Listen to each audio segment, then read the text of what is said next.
در په سپیشل نامه سلامونه ستړي مسئ تاسو د تلویزون څخه د لنډو خبرونو لیدونکو سم قربانه مزلفه کاکړ د افغانستان په ګرمسیرو کې نن د سنبلی 15مه نوی تعلیمي کال پیل شو. په کندهار، هلمند، نیمروز، فراه، لغمان، کونړ او ننګرهار کې بنن هلکان ښوونځي ته ځي، خو تر شپږم ټولګي ورپورته نجونو ته اجازه نه ده ورکول شوې چې خپلو زده کړو ته ادامه ورکړي.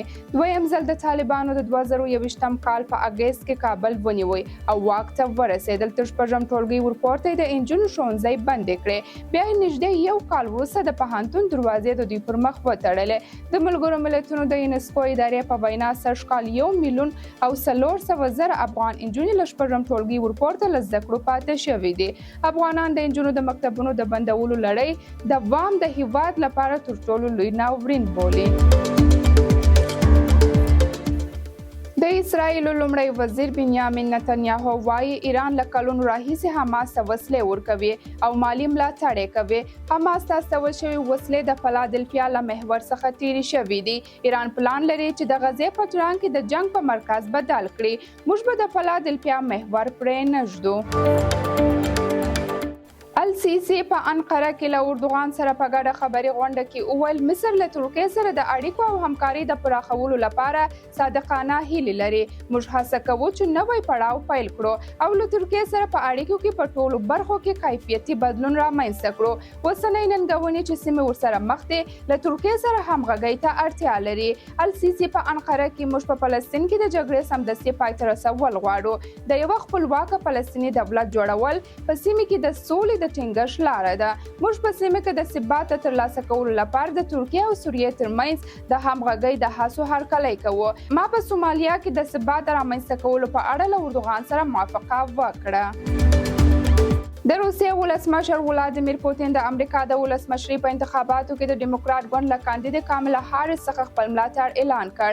پوتین د ولادیوستوک په کلنۍ اقتصادي غونډه کې وویل جو بایدن خپل پلویانو ته مشوره ورکړې چې د اغلې هاریس ملاتړ وکړي او موږ به هم داسې وکړو.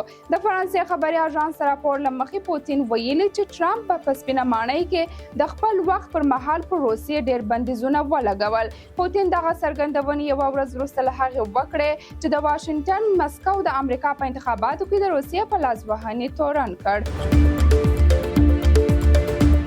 د امریکا د جورجیا ایالت پولیس وايي دغه ایالت کې په اپلایچي لیسې کې د 4 کسانو د ډوزو وژلو په تور یو 14 کلن ځوان نیولی دی.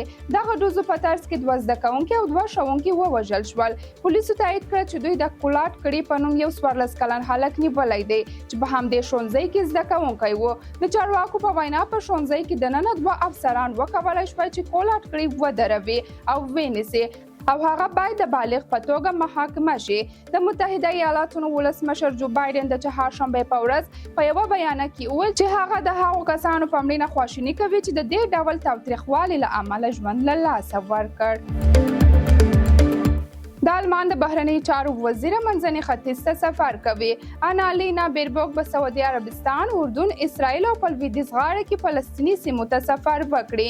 د جرمني د بهرنیو چارو د وزارت د بیان په وینا د منځني ختیځ په سیمه کې نازک وضعیت او په غزه کې د اوربند د موافقې ته رسیدل به د دې سفر په ترڅ کې د بیربوک د خبرو تمرکز وي.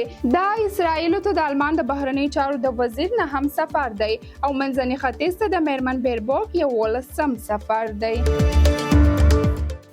د روسیې د بهرنیو چارو وزیر سرګي لاوروف اوکراین ته د امریکا د وژواټن ویشتونکو توغندۍ د استولو په اړه خبرداری ورکړی او ویل چې امریکا باید د روسیې له سرې کرښې سره ټوکې ونه کړي.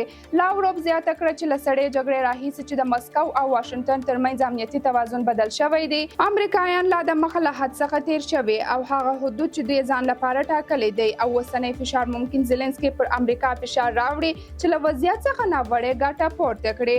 هغه همدا شان ټینګار وکړ چې واشنگټن باید فکر ونه کړي چې د کړکېچ د زیاتېدو پایله به یوازې په اروپا پورې محدوده شي. کرملین هم په یو بیان کې اعلان وکړ چې روسیا پر خپل اټومي اصولو له سره کتنه کوي ځکه چې د واشنگټن او د هغه د متحدینو کړنې مسکو ګټو ته ګواښ دی. د غزې لپاره د ملګرو ملتونو د مرستې او کاري ادارې انروا د چهارشنبې په ورځ د سپتامبر په 4 راپور ورکړ چې په غزې کې د ماشومانو د کوزن په وړاندې د واکسین کولو په برخه کې پرمختګ شوی، خو ټینګار یې وکړ چې په دې سیمه کې د 11 میاشتې جګړې له امله رامنځته شوی بشري کړاو ته باید د پای ټکی کېښودل شي او دایمي اوربند ته سخته اړتیا ده. انروا وویل چې د غزې په مرکزي سیمه کې د کمپاین له پیل څخه 3 ورځې وروسته شاوخوا 1,80,000 ماشومان ته د پولیو واکسین ترلاسه کړ او دا کمپاین به په دوهم پړاو کې نورو فلسطیني اوسېدونکو سیمو ته واستول شي. د ماشومانو د واکسین کمپاین د سپتامبر په لومړۍ نیټه پیل شو او تمه ده چې دغه پروګرام په ترڅ کې به شاوخوا 40,000 ماشومان واکسین شي. دغه پروګرام چې له 10 کلونو څخه کم عمر ماشومان پکې شامل دي په غزه کې په یوه ماشوم کې د پولیو د دویم ډول وایروس د پیښې له تاییدو وروسته پیل شو. ویل کېږي چې دا په تیرو 25 کلونو کې په دې سیمه کې دغه ډول ناروغۍ لومړۍ پیښه ده. اسرائیل او حماس د ملګرو ملتونو د دې اقدام د پلي کېدو لپاره په جګړه کې د دریم تمځایونو سره موافقه وکړه. تر اوسه د دغه تړون د سرغړونې کوم راپور نه دی خپور شوی.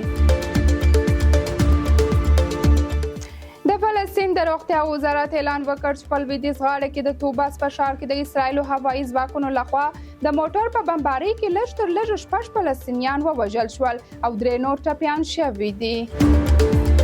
درنو لیدونکو دا هم د نن ورځې لاند خبرونه له ملتیا مو مننه تر بیا ښه چل.